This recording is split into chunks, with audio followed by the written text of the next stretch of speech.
The first couple of YouTube videos, we are starting to receive a lot of questions on all sorts of platforms. So we thought we'd make a video today. I've written down a handful of frequently asked questions from you guys, and I want to answer them for you. Yes, is the answer. So you have freehold and you have leasehold. You have certain areas where if you're non-GCC, you can't buy. And then you've got areas that are freehold, you can buy, anyone can buy.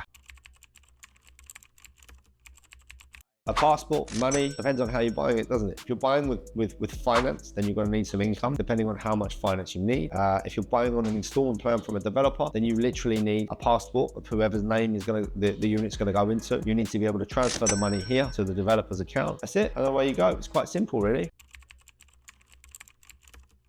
Yes, it is. It is better to get an agent here. I find that you have to interview the agent. I'm a big believer in actually interviewing the agent as opposed to just looking at the deal, right? If you get the right agent, then that agent will bring you the deals. And if that agent understands your needs and what you want, whether you're looking for a home, an investment, a deal, whatever, you have to be in tune with that person, okay? Set up multiple meetings with agents, meet with them, prepare your questions like an interview, and actually understand what that question knows about, what that agent knows about the market. Has he or she bought before? Has he or she sold before? How long have they been in the market? Have they been through cycles? Why are they suggesting what they're suggesting? What deals and transactions have they been involved in? Who's their firm? What's the branding like? There's so many factors to take into consideration. So make sure that if you're in the country, fine, chances are you're going to have a broker. But if you're not, then go online, do your due diligence, and then interview the broker.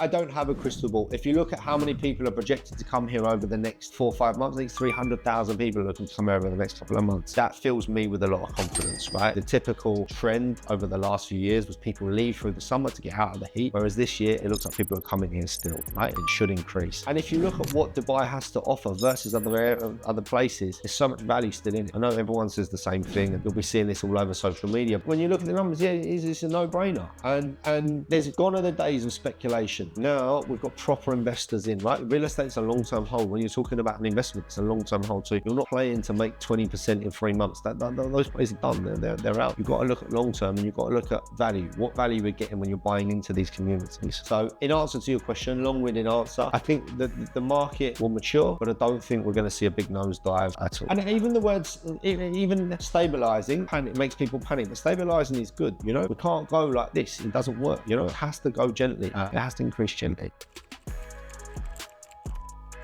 Yeah, you can. You can actually buy a resale on your own as well. I don't know who would do it. The issue we have is we're in a saturated market, right? The real estate is so popular here. Okay, every single person is involved some way, some shape, some form. So what that creates is oversupply of agents, and they don't actually know what they're doing, right? So anyone that's been in the market less than a year, the chances are they haven't bought or sold. The chances are they haven't been involved in a lot of transactions. They see a lot. It's very easy to talk about things. So do you need an agent to buy a property? No, you don't. Would I advise interviewing an agent, finding the right person who has your best interests at heart and can see a relationship long term? Yes, I would, definitely. If you can walk into a developer's office and buy directly from a developer, the developer is restricted to what they have, so they are going to advise you on only their products, which is absolutely fine. Working with someone who's been in EMAR for 8 years and working with someone who's been in EMAR for 3 months is a very, very, very different experience in terms of the deals they get, in terms of the value they can add. The person who's working in EMAR in 8 years might not face a walk-in because they're incredibly busy. That person who's been in the developer for a couple of months probably will face that walk-in, so they don't have as much. So you're not getting the best service because you don't have the relationship. So that's where the broker comes in. The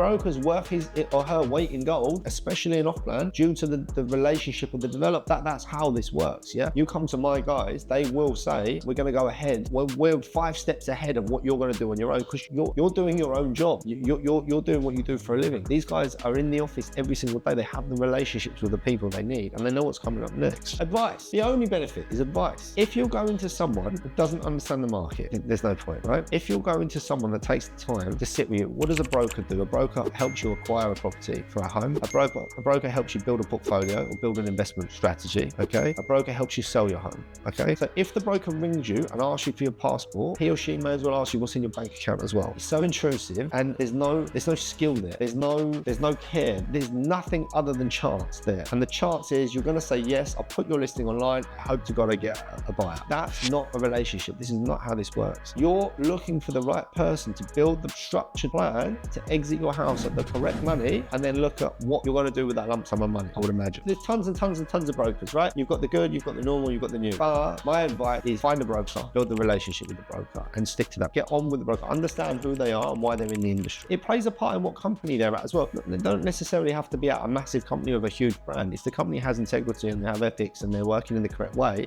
then that's fine. If they're a bigger firm, fine. You've got to find your own person and identify what you want to achieve with that broker, whether it's a home or whether it's an investment.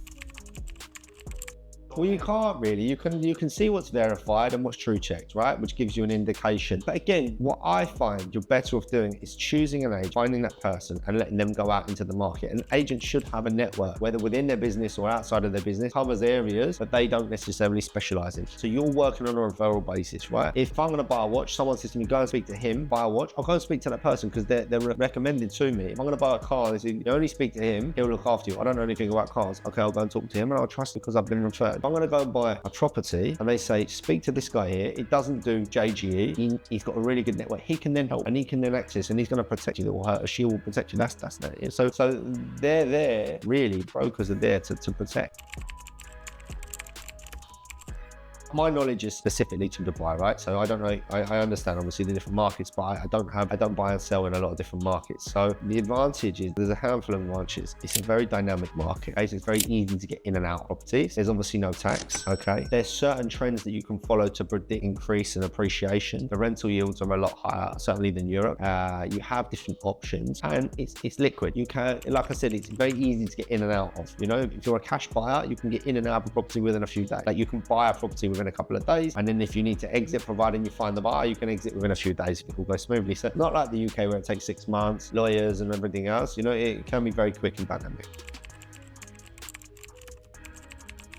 Yeah, again, there is, and it is the speed of the deal. And to be honest, it's down to the broker. The advantage is having the right broker who can advise you on the right deal. Anyone that meets you should be saying to you, what type, if you're buying as an investment, what type of investment are you looking for? There's 10 different types of investments here. They're all quite simple, but they can be very, very complicated if not guided correct. So I hope that helps everyone, that message. If there is any other questions, leave them in the comments below, and I'll do this once a month. I'll answer questions that you've got, anything that's coming up, whether you're a broker, whether you're a buyer or seller, whatever, send them in and we'll start running a session on it.